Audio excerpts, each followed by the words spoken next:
बिस्मिल्लाहिर्रहमानिर्रहीम। अस्सलाम वालेकुम नाजरीन, आप यूट्यूब चैनल देख रहे हैं, मैं इमरान खान हूँ। नाजरीन, एक खबर छपी है फाइनेंशियल टाइम्स में, और ये फाइनेंशियल टाइम्स जो है वो कोई आम अखबार तो है नहीं, ये बैनुल-अक़वामी सतह का एक मंजा हुआ अखबार है। और इसके अंदर खबरें जो हैं वो बड़ी ठीक ठाक छानबीन के बाद छपती हैं। तो एक इन्होंने, क्योंकि दुनिया की सबसे बड़ी स्टोरी है कि इस वक्त ईरान और अमेरिका के बीच में जंगबंदी हो रही है, और स्विट्ज़रलैंड के अंदर इस मुआहदे के ऊपर दस्तखत होने जा रहे हैं। वहाँ पे अमेरिका की क़यादत भी जाएगी और ईरानी क़यादत भी आएगी, और यूरोप के पुरफ़िज़ा मकाम में स्विट्ज़रलैंड में ये सब कुछ होगा। उन्होंने जो स्टोरी की उस पर आसिम मुनीर साहब के जो हमायती हैं वो बहुत भड़क उठे, बहुत गुस्से में। फाइनेंशियल टाइम्स की स्टोरी क्या है, यहाँ मैंने उसका पूरा ट्रांसलेशन निकाल के अपने सामने रखा है। और ये स्टोरी एक्चुअली एक्सपोज कर रही है कि पाकिस्तान के पास वो सलाहियत नहीं थी मुज़ाकरात करवाने की, या पाकिस्तान वो नताइज हासिल नहीं कर सका मुज़ाकरात में जो अमेरिकन चाहते थे, और फिर कतरियों को सामने आना पड़ा। और फिर जो कतरी हुक्मरान हैं उनके नाम भी लिखे गए स्टोरी के अंदर, जिन्होंने बड़ा अहम रोल प्ले किया ईरान और अमेरिका को मुज़ाकरात की मेज़ के ऊपर बिठाने में और एक नतीजा निकालने में। ऐसा नहीं कहा गया स्टोरी में कि पाकिस्तान नाकाम हो गया, लेकिन यह बताया गया कि कतरियों की है असल कामयाबी, और ये सहरा मुज़ाकरात की कामयाबी का उनके सर पे जाता है। अब पाकिस्तान के अंदर आपको देखा, ज़मीन आसमान के कलाबे मिला रहे हैं लोग। यहाँ पे फैसल वाडा का स्टेटमेंट आता है, वो बड़ा इंटरेस्टिंग स्टेटमेंट है, मैं आपके सामने ज़रूर रखना चाहूँगा। फैसल वाडा ने कहा कि फील्ड मार्शल आसिम मुनीर ने मुआहदे का मुसव्वदा तैयार करके टाइप भी खुद अपने हाथ से किया। यानी यहाँ पे इस तरीके से गेम उठाई जा रही है, लगातार जूते पॉलिश हो रहे हैं कि आसिम मुनीर ने दुनिया को जंग से बचा लिया और आसिम मुनीर ने ये मुज़ाकरात करवाए। लेकिन फाइनेंशियल टाइम्स की स्टोरी कुछ और कह रही है। अब दुनिया भर के जो जरीदे हैं, अखबारात हैं, वहाँ इसके ऊपर तबसरा किया जा रहा है, और बहुत बड़े बड़े लोग, बड़े तगड़े लोग जो है वो इसके ऊपर अपना मौक़िफ़ भी दे रहे हैं। स्टोरी क्या है पहले आप वो देख लीजिए, आपको समझ आ जाएगी। स्टोरी ये कहती है कि जी अमेरिका और ईरान के दरमियान हतमी मुआहदा कतर ने करवाया है या पाकिस्तान ने करवाया है। इस पे फाइनेंशियल टाइम्स की एक बड़ी स्टोरी है। मुआहदा कैसे तय पाया, ये है जी मेन चीज़। और इसके अंदर उन्होंने पूरी स्टोरी में लिखा कि कितने उतार चढ़ाव आए। कई मरतबा मुआहदा बिल्कुल करीब पहुंच जाता था और फिर एकदम लड़ाई हो जाती थी। शुरू में पाकिस्तान इसके बीच में आया और पाकिस्तान ने एक सालिस के तौर पे काम किया, जबकि कतरी, मिस्री और तुर्की जो है वो पाकिस्तान की मदद कर रहे थे। लेकिन पाकिस्तान मतलूबा नताइज हासिल करने में कामयाब नहीं हो सका। चंद घंटे तो ऐसे भी रहे कि जिसमें कतरी सालिसों को यकीन करने का मौका मिल गया कि शायद अब बहुत मुश्किल होगा, और कई दफ़ा उन्हें ऐसा लगा कि शायद अब मुश्किल टल चुकी है। फिर बहुत सारी स्टोरी के अंदर उतार चढ़ाव बताए गए कि जैसे ही मुज़ाकरात होते थे और चीज़ें करीब आती थीं, वैसे ही दोबारा से अमेरिका या इसराइल फिर से अटैक कर देते थे, कभी ईरान जवाबी अटैक करता था। तो जो सबसे बड़ी रुकावट थी दोनों के बीच में, कोई मुआहदा नहीं हो पा रहा था, वो कतरियों को समझ आई मई के मिड में, क्योंकि यानी मई तक तो पाकिस्तान कोशिश कर रहा था। देखिए, फरवरी में ये जंग शुरू होती है, 28 फरवरी को। मार्च और अप्रैल लगभग जंग के अंदर गुजर जाते हैं। फिर पाकिस्तान के वज़ीर आज़म को बीच में डाला जाता है कि आप जंगबंदी का कहें ताकि जंगबंदी हो जाए। फिर पाकिस्तान का वज़ीर आज़म जंगबंदी के लिए कहता है, और अगले चंद दिन पाकिस्तान ने कोशिश भी की, बड़ा जोर लगाया, लेकिन ईरानियों को पाकिस्तानी कायल नहीं कर पाए कि अमेरिकन क्या चाह रहे हैं। अच्छा, इस खबर के अंदर यह बताया गया है कि, या तासुर दिया गया है कि field marshal Asim Munir America की तरफ से मुज़ाकरात कर रहे थे, वो ईरानियों की तरफ से मुज़ाकरात नहीं कर रहे थे। वो अमेरिका की जानिब से वेल ब्रीफ्ड थे, यानी अमेरिकन ने उनको बताया हुआ था कि उन्हें क्या चाहिए ईरानियों से, और वो उसी के लिए कोशिश कर रहे थे। लेकिन मई के वस्त में सूरत हाल बहुत ज़्यादा ख़राब हो गई। फिर जनाब अमेरिकन ने कतरियों को आगे किया, और कतरियों का इसमें बहुत तजर्बा है। कतरियों ने पूरी दुनिया के अंदर जो तालिबान का अमेरिका का डील वो भी उन्होंने करवाया था। उससे पहले और बहुत सारे जो मीडिएशन के मामला आते हैं दुनिया में, कतरी बहुत अहम और तजर्बाकार है इस काम में। उनके नाम भी हैं, मैं आपको भी बताता हूं। तो प्रॉब्लम यह हो रहा था कि डोनाल्ड ट्रंप को बहुत जल्दी थी मुआहदा करने में। वो ये चाहता था कि फटाफट मुआहदा हो जाए। डोनाल्ड ट्रंप की बेसब्री थी, और वो मुआहदे के अंदर अपने टारगेट रख के बैठा हुआ था कि ये काम होने चाहिए। वो उजलत में मुआहदा करना चाह रहा था। जबकि ईरान के लिए एक और मसला था। उनके लिए मसला यह था कि वो इस मुआहदे को ईरानी निज़ाम में जायज़ और दुरुस्त तरीके से देखा जाए, ऐसा बनाए कि ईरानियों को लगे कि वो लड़ाई हारे नहीं है, और ये मुआहदा उन्हें जायज़ लगे, और ऐसा ना लगे कि कहीं उन्होंने हथियार डाल दिए। ईरानियों के लिए ये मसला था। दूसरा, ईरानियों के बारे में लिखा गया इस आर्टिकल में कि वो एक एक लफ्ज़ को गौर से पढ़ते हैं और अल्फाज को तब्दील भी करवाते हैं। वो बड़े शानदार, बड़े धीमे लहजे के और बड़े तरीके से चलने वाले, बड़े समझदार किस्म के मुज़ाकरातकार हैं। तो ईरानियों की तारीफ की गई इस आर्टिकल में, और यह खबर आती है कतरियों की जानिब से जो इस मुज़ाकरात का हिस्सा थे, या सोर्सेज जो इसके अंदर शामिल थे ईरान में, कतर में, पाकिस्तान में या अमेरिका में, उन सोर्सेज से फाइनेंशियल टाइम ने यह पूरी स्टोरी निकाल कर दी है।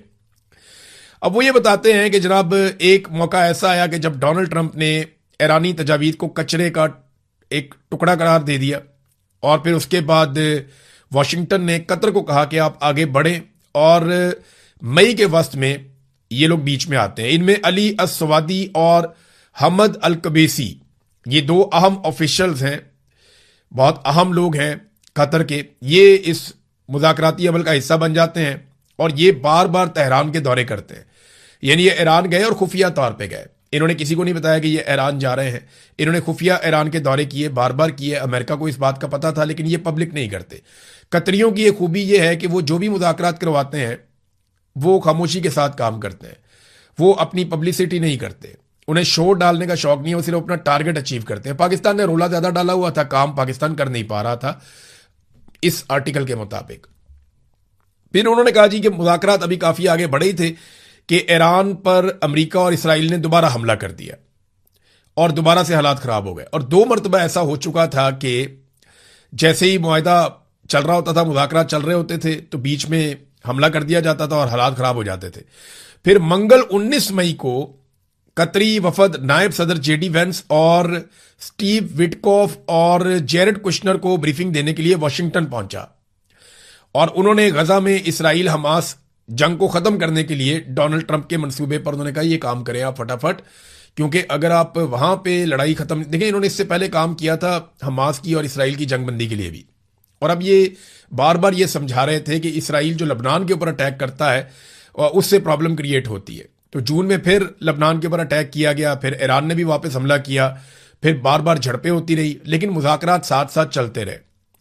तो कतरियों ने कम से कम ईरान को यह समझाया कि मुज़ाकरात अगर नाकाम हो जाते हैं तो उनको कितना नुकसान होगा और कामयाबी पे कितना फायदा होगा, और अमेरिकन को यह बताया और उन्हें कायल किया कि इन शराइत के ऊपर तो ईरान कभी नहीं मानेगा, तो कुछ चीजें जो है इनका हल निकल सकता है। बहरहाल दोनों फ्रीकैन को आहिस्ता आहिस्ता, यानी दोनों को लगता था उनका पल्ला जो है वो भारी है, ईरानियों को लगता था कि हम तगड़े हैं, अमेरिकन को लगता था हम इनको तबाह कर देंगे, और इसलिए दोनों बात मानते नहीं थे। फिर कतरियों ने इसके अंदर, क्योंकि उनका बहुत वसी तजर्बा है ये काम करने में, उन्होंने कुछ ना कुछ करके ये मुज़ाकरात कामयाब बनाए। और एक मौका ऐसा भी आया कि तमाम अरब हुक्मरानों ने और फील्ड मार्शल ने डोनाल्ड ट्रंप को फोन करके हमला ना करने की दरखास्त की थी। फिर इसके अंदर एक जुमला है जो खास तौर पे मैं आपको बताना चाहूंगा कि ट्रंप के साथ फील्ड मार्शल के ताल्लुकात की बदौलत पाकिस्तानी अच्छी तरह से ब्रीफ्ड थे और इस अमल का चेहरा थे, यानी पाकिस्तानियों को सामने रखा गया था। लेकिन कतरियों ने खामोशी से दोनों फ्रीकैन को करीब लाने के लिए ज्यादातर भारी भरकम काम किया। तो असल काम जो है वो ये आर्टिकल बता रहा है कि कतरियों ने किया है। क्रेडिट पाकिस्तान ही ले ले, बेशक पाकिस्तानी जाके वहां पे स्विट्जरलैंड के अंदर, क्योंकि देखे ना ये होना तो पाकिस्तान के अंदर था मुआहिदा, अगर पाकिस्तान अमेरिका की खुशनुदी कर पाता या इसके लिए कोई नतीजा खेज पाकिस्तान इकदाम कर पाता। अब देखिए मैं आपको एक चीज बड़ी क्लियरली बताऊं, ये मोहित पीरजादा साहब को सुन रहा था, उन्होंने भी यही बात की, तो बात ये ठीक है। हमारी जो मिलिट्री एस्टेब्लिशमेंट है ना, वो इस तरह ट्रेंड ही नहीं है कि वो मुज़ाकरात कर सके या बातचीत कर सके, उनके अंदर ये सलाहियत ही नहीं है।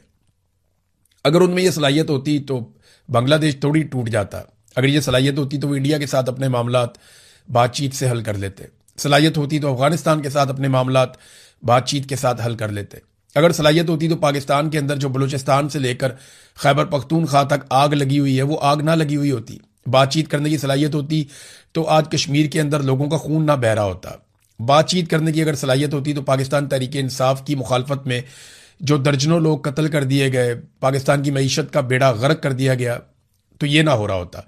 तो पाकिस्तान की एस्टेब्लिशमेंट में बातचीत करने की बिल्कुल कोई सलाहियत नहीं है, बिल्कुल नहीं है। ये सिर्फ बंदूक की जबान जानते हैं, मार कुटाई इनका काम है, मुकदमे दे दो, मार कुटाई कर लो, ये कर लो, वो कर लो, इसके अलावा कुछ नहीं कर सकते। बातचीत करने की सलाहियत इनमें नहीं है, अगर होती तो पाकिस्तान में आपको दिखाई देती। पाकिस्तान के हालात बता रहे हैं कि हम बातचीत करने की सलाहियत नहीं रखते। हाँ ये जरूर है कि अगर कोई हमें सामने कर ले तो एक्टिंग वैक्टिंग हम करके आ जाते हैं। तो इस पे अब पाकिस्तान में गुड्डी चढ़ाने की कोशिश की जा रही है फील्ड मार्शल आसिम मुनीर की, जनाब के हमारे डंके बज गए पूरी दुनिया में, वो बजेंगे भी, क्योंकि आपको फेस के तौर पे सामने रखा गया है। और कतरियों को ज्यादा शौक नहीं है कि वो सामने आकर अपने गेम उठाएं, या कतरियों को ऐसी कोई मजबूरी भी नहीं है क्योंकि उनके मुल्क के अंदर उनकी हुकूमत और वो उनकी रहनी है, वो वहां पे तगड़े हैं और उनकी बादशाहत है, उन्हें प्रॉब्लम कोई नहीं है, तो वो अपना काम खामोशी के साथ करते हैं। तो पाकिस्तानियों को या पाकिस्तानी सरकार को या फील्ड मार्शल को ज़रा तारीफ़ों की ज़रूरत है कि हमें तारीफ़ें वारीफ़ें मिल जाए। लेकिन ये जो फाइनेंशियल टाइम की स्टोरी है, इसके बाद जो गालम गलोच हो रही है फाइनेंशियल टाइम्स के ऊपर, जो लोग इस पर तबसरा कर रहे हैं उनके ऊपर भी हो रही है और बहुत सारे टाउट्स छोड़ दिए गए हैं इस काम को करने के लिए। अच्छी बात यह है कि चले दुनिया में अमन आने जा रहा है, कोई भी लेकर आ रहा है, अमन आने जा रहा है। तो अब पाकिस्तान के अंदर कम से कम ये बहाना तो खत्म हो जाएगा ना कि हमने महंगाई इसलिए कर दी कि दुनिया में अमन नहीं था। दुनिया में कहीं कोई पटाखा चल जाए ना तो पाकिस्तान के अंदर चीज़ें महंगी हो जाती हैं। इनको तो बहाना चाहिए चीज़ें महंगी करने का, इनको तो बहाना चाहिए पाकिस्तानी लोगों का खून निचोड़ने का। लिहाजा कम से कम ये बहाना तो खत्म होगा। शहबाज शरीफ ने ना एक स्टेटमेंट दिया, उसके बाद मैं ये सोच रहा था कि हमारे जो मौजूदा हुक्मरान है पाकिस्तान में, इन जैसे झूठे तो हमने ना कभी पढ़े ना कभी देखे। यानी शहबाज शरीफ का आप स्टेटमेंट देखें, आप हैरान रह जाएंगे। ये एक्सप्रेस न्यूज़ के ऊपर छपा हुआ है। पहले आप स्टेटमेंट सुने, फिर मैं आपको बताता हूं इन्होंने गेम क्या डाली। शहबाज शरीफ ने कहा यह मुमकिन नहीं कि अवाम कुर्बानी दें और अशराफिया मुराद हासिल करती रहे। आपको पता है इस बजट के अंदर इन्होंने जो बड़े बड़े इदारों को छूट दी है उसका ये बताते ही नहीं है कि इन्होंने किसको कितनी छूट दी है। अशराफिया को ये बताते ही नहीं है कि कितनी बड़ी बड़ी कंपनीज को, बड़े बड़े इदारों को इन्होंने कितना कितना अरब का टैक्स का छूट दिया। ये बताते ही नहीं है कि फौजी फाउंडेशन को इन्होंने और उसके झेली इदारों को इन्होंने कितनी छूट दी है टैक्सेस के अंदर। ये नहीं बताते। गरीब आदमी को कहां पे छूट दी है? गरीब आदमी के बाद छोटी मोटी जो सब्सिडी होती थी वो भी छीन ली। पेट्रोल इस वजीर आजम ने 70 रुपए लीटर करना था, 170 रुपए वो पेट्रोल के ऊपर लेवी ले रहा है। यानी जितने रुपए का लीटर करना था उससे इमरान खान के दौर में पेट्रोल जितने रुपए का बिक रहा था ना, उससे ज्यादा तो ये लेवी ले रहे हैं। सिर्फ पेट्रोल की कीमत तो उसके बाद है, बाकी टैक्सेस उसके बाद है। तो ये लोगों को बेवकूफ बनाते हैं कि गरीब आदमी के लिए इन्होंने ही कहा था ना कपड़े बेच देंगे, लोगों को आटा देंगे, रोटी देंगे, लोगों को सहूलियात देंगे। इन्होंने ही कहा था कि 300 यूनिट तक बिजली का बिल हम अदा करेंगे, आप अदा नहीं करेंगे। बेड़ा गर्क कर दिया पाकिस्तान की मईशत का। 1 यूनिट भी इस्तेमाल होता है, 2 यूनिट भी इस्तेमाल होते हैं तो हजारों में बिल आ जाता है। फिक्स चार्जेस इन्होंने लगा दिए हैं, लेवियां ये वसूल कर रहे हैं, एक के बाद एक टैक्स आम आदमी के ऊपर लगाते चले जा रहे हैं। वो कहते हैं जनाब अशराफिया जो है वो टैक्स देगी। शहबाज शरीफ का बयान है कि अशराफिया मुराद हासिल करती रहे और अवाम कुर्बानी दें, ये मुमकिन नहीं है। अवाम के लिए आपने कौन से प्राइवेट जेट लिए हैं? अभी इस साल के बजट में 9 अरब रुपया रख लिया पंजाब हुकूमत ने प्राइवेट जेट के लिए। मुझे बताएं ना ये पैसा किसका है? ये जो आप जहाज लेते हैं, जो आप सैर सपाटे करते हैं, पूरी दुनिया में आप वीवीआईपी बन के घूमते हैं, जो प्रोटोकॉल्स आप ले रहे हैं, जो अपनी तनख्वाहों में आप इजाफा कर रहे हैं, ये सारा कुछ आप क्यों कर रहे हैं? आम आदमी की तनख्वाह कितनी बड़ी है और वुज़रा की तनख्वाह कितनी बड़ी है, जरा ये आपको मैं थोड़ी सी एक झलक दिखाता हूं। आपके 14 तबक रोशन हो जाएंगे जो पाकिस्तान के साथ इन्होंने किया है। अब आ जाए जी मरियम नवाज के दौर के अंदर इन्होंने वुज़रा की तनख्वाहें कितनी बढ़ाई और आम जो एमपी है उनकी तनख्वाह कितनी बढ़ाई है। तो ये देखें जी 76,000 रुपए से बढ़ाकर 4 लाख रुपए कर दी। यानी जो तनख्वाहों में इजाफा किया गया वो 426% इजाफा किया गया। 1 जनवरी 2025 से नाफिज किया गया, तब तो और भी बढ़ गई। 426% तनख्वाह बढ़ाते हैं एमपीए की और आम पाकिस्तानी की तनख्वाह बढ़ाते हैं 7%। वुज़रा की तनख्वाहें कितनी बढ़ाते हैं? 860%। 860%। और आपकी तनख्वाह कितनी बढ़ी है? 7%। एक 860, एक तरफ सिर्फ 7, इतनी तनख्वाह बढ़ाते हैं। स्पीकर पंजाब असेंबली की तनख्वाह इन्होंने बढ़ाई कितनी? 1.25 लाख से बढ़ा के 9,50,000 कर दी। डिप्टी स्पीकर की 1,20,000 से बढ़ा के 7,75,000 कर दी। और बाकी सबकी तनख्वाहों में भी 400% से लेकर 600% तक इजाफा कर दिया। यह इजाफा किया गवर्नमेंट ऑफ पंजाब ने। वफाकी हुकूमत ने भी इसी तरह इजाफा किया। 2025 में वफाकी वुज़रा और मुशीरान की तनख्वाहें जो हैं वो 2 लाख रुपए से बढ़ाकर 5,19,000 रुपए तक कर दी गई। लगभग 200% के करीब इन्होंने या 2.5 गुना इन्होंने तनख्वाहें बढ़ा दी। आपकी तनख्वाह कितनी बढ़ती है? 7%। उनकी कितनी बढ़ती है? 250%। कितना फर्क है? तो ये अपनी तनख्वाहें ऐसे बढ़ाते हैं, फिर ये कहते हैं जनाब अशराफिया को हम कुछ नहीं देंगे और गरीबों को हम देंगे सारा कुछ। आप लोगों को बेवकूफ समझते हैं। हम बैठे हैं ना लोगों को डाटा बताने के लिए, क्योंकि हम गरीबों में से ही उठ के आए हुए हैं, हम उन्हीं के लोग हैं और हम आपको बताएंगे। और हर आदमी को इसके ऊपर पढ़ना चाहिए, लिखना चाहिए, बोलना चाहिए।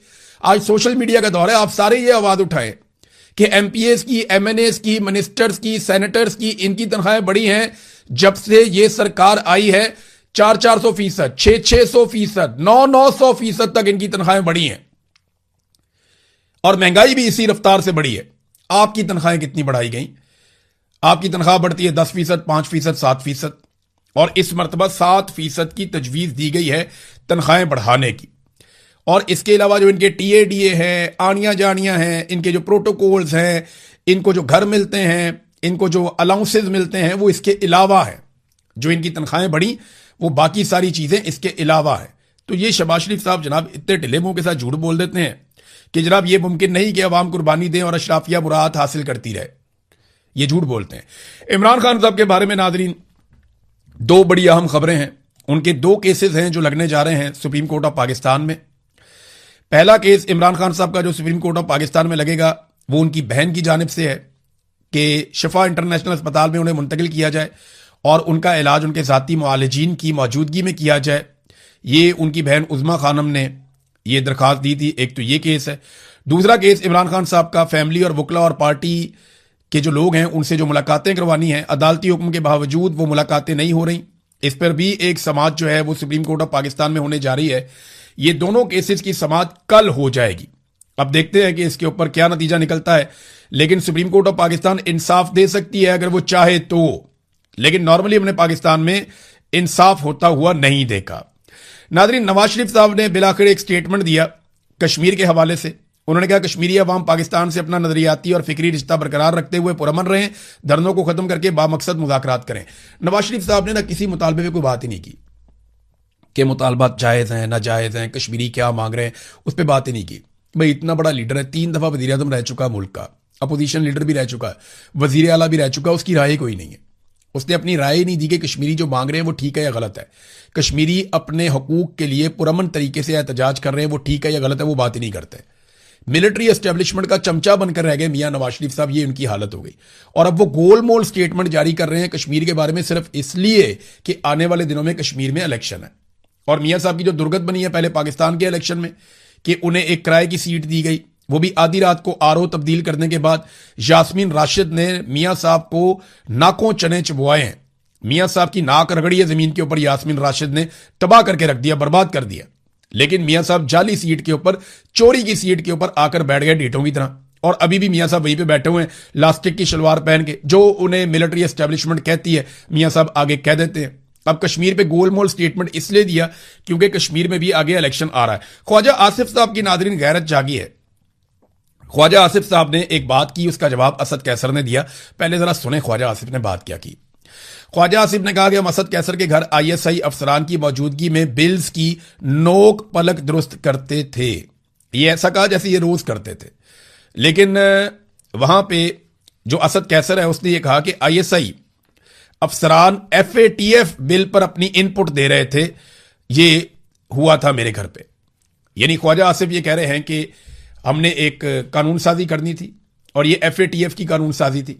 हम गए इनके घर में असद कैसर साहब के और वहां पे ISI के अफसरान बैठे हुए थे और उनकी मौजूदगी में हम इस पे काम कर रहे थे और वो अपनी इनपुट दे रहे थे। असद कैसर कहते हैं जी बिल्कुल ये तो FATF का मामला था और उनकी इनपुट की हमें जरूरत थी। इंस्टीट्यूशनल मेमोरी एक होती है, उनको हमने बुला लिया था, उनसे हमने काम लिया था। देखिए जो ब्रीफिंग है वो मंगाई भी जा सकती है। आप ये कह सकते हैं कि हमें ये चीजों की जरूरत है, आप आकर हमें बताएं। लेकिन फौज की सियासत में मुदाखलत है, इससे इनकार नहीं किया जा सकता। इमरान खान के दौरे हुकूमत में भी थी, गलत थी, नहीं होनी चाहिए थी। लेकिन और इमरान खान साहब को इस बात का इदराक भी हुआ। इमरान खान साहब ने इस बात पे अफसोस का इजहार भी किया कि उन्होंने एस्टेब्लिशमेंट पे जितना भरोसा किया या जितना इमरान खान साहब ने मिलिट्री एस्टेब्लिशमेंट पर इन्हिसार किया अपनी हुकूमत चलाने में, वो उन्हें नहीं करना चाहिए था। इमरान खान साहब ने खुद इस बात के ऊपर एतराफ भी किया। तो इमरान खान साहब ने तो एतराफ कर लिया। जब ख्वाजा आसिफ साहब एतराफ कर रहे हैं, उनका जमीर जाग रहा है कि जनाब वहां ISI वाले बैठे थे, उस टाइम ख्वाजा आसिफ साहब को क्या हुआ था? तब तो आप इनकलाबी होते थे, तब तो मियां साहब इनकलाबी होते थे। बाहर निकलकर बताते ना कि अंदर ISI के अफसर बैठे हुए हैं, वो हमारे से कानून साजी करवा रहे हैं। आज ख्वाजा आसिफ ने यह बात क्यों की? वो इसलिए की कि वो PTI को और अपने आप को एक जैसा आज के दौर में दिखाना चाहते हैं। ख्वाजा साहब दौर बहुत आगे निकल गया है। ख्वाजा साहब कहते हैं मेरा जमीर जाग गया, इसलिए मैं ये बता रहा हूं कि ISI के बंदे वहां बैठे हुए थे जहां पे मैं कानून साजी कर रहा था। तो ख्वाजा साहब गलतियां तो सबसे होती हैं, तो गलतियों को ठीक भी करना चाहिए ना। आज आप बड़े फख्र से कहते हैं जनाब हाइब्रिड सिस्टम, दोगला निजाम चल रहा है, फौज और हम मिलकर सारे काम कर रहे हैं। आज सारे काम में आप कहते हैं आसिम मुनीर बराबर के शरीक हैं। तो उस दौर में अगर आईएसआई के अफसरान आपको बुरे लग रहे थे तो आज आपको क्यों अच्छे लग रहे हैं? उस दौर में भी बुरे थे, आज भी बुरे हैं। असूल है तो फिर एक ही होना चाहिए। और दूसरी बात यह है कि अगर आपका जमीर जाग रहा है तो जमीर को जरा थोड़ा सा और झंझोड़ें और यह बताएं कि 3 मरतबा आप एमएनए कैसे बने। आप ये बताएं कि जनरल बाजवा ने आपको एमएनए कैसे बनाया था। आप ये बताएं कि जनरल आसिम मुनीर ने आपको एमएनए कैसे बनाया। आप ये बताएं कि रेहाना डार के मुकाबले में आपको जाली फॉर्म 47 कैसे जारी किया गया। जब टीवी चैनल ने बता दिया कि आप इलेक्शन हार चुके हैं, आप फारिग हो गए हैं, तो फिर आप रातों रात इलेक्शन कैसे जीत गए? ख्वाजा आसिफ साहब, जमीर जगाना है तो जमीर को पूरी तरह से जगाइए, हाइब्रिड निजाम को लात मारिए। और मुझे लगता है ख्वाजा आसिफ इसलिए बोल रहे हैं कि अभी वजारतें तब्दील होने का वक्त आ गया है। तो ख्वाजा साहब को लगता है कि थोड़ा ब्लैकमेल करूंगा तो मुझे कोई वजारत मिल जाएगी। और वजारतों के बारे में बताया जा रहा है कि मोहसिन नकवी की, इसहाक डार की, ख्वाजा आसिफ की और एहसन इकबाल वगैरह की कुछ लोगों की वजारतें तब्दील हो सकती हैं। तो देखते हैं वजारतों की तब्दीली में क्या होता है। भारत गिलगित बल्तिस्तान में नताइज नाजरीन अब जारी कर दिए गए हैं। मिलिट्री एस्टेब्लिशमेंट का इलेक्शन था, उनकी मर्जी के मुताबिक नताइज जारी होने थे। नताइज के मुताबिक पीपल्स पार्टी 11, नून लीग 6, आईपीपी 4, पीटीआई 2, पीटीआई के आजाद उम्मीदवार, बहुत सारी सीटें तो उनसे छीन भी ली, पीपल्स पार्टी को भी दे दी, पीएमएलएन को भी दे दी, और एमडब्ल्यूएम 1 सीट। तो कुल 24 नशिस्तें, 12-13 नशिस्तें आपको चाहिए, तो 11 तो पीपल्स पार्टी के पास है। अगर वो आईपीपी को अपने साथ मिला लें, पीपल्स पार्टी वाले जो 4 आजाद उम्मीदवार है वो चारों आईपीपी में चले गए। आईपीपी खुद एक भी सीट नहीं जीती और चारों आजाद उम्मीदवार वो पीपल्स पार्टी में चले जाते, उनकी हुकूमत बन रही है, या पीएमएलएन में चले जाते, वो मिलकर हुकूमत बना लेते। लेकिन नहीं, वो आईपीपी के अंदर गए क्योंकि उन्हें वहां का रास्ता दिखाया गया कि उधर चले जाओ, पैसे भी उधर है, वही आपको वजारतें लेकर देंगे।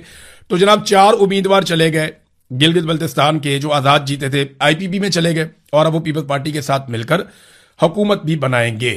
नाज़रीन, बजट की बात हो रही थी तो जरा थोड़ा सा मैं आपको और बता दूं बजट के बारे में।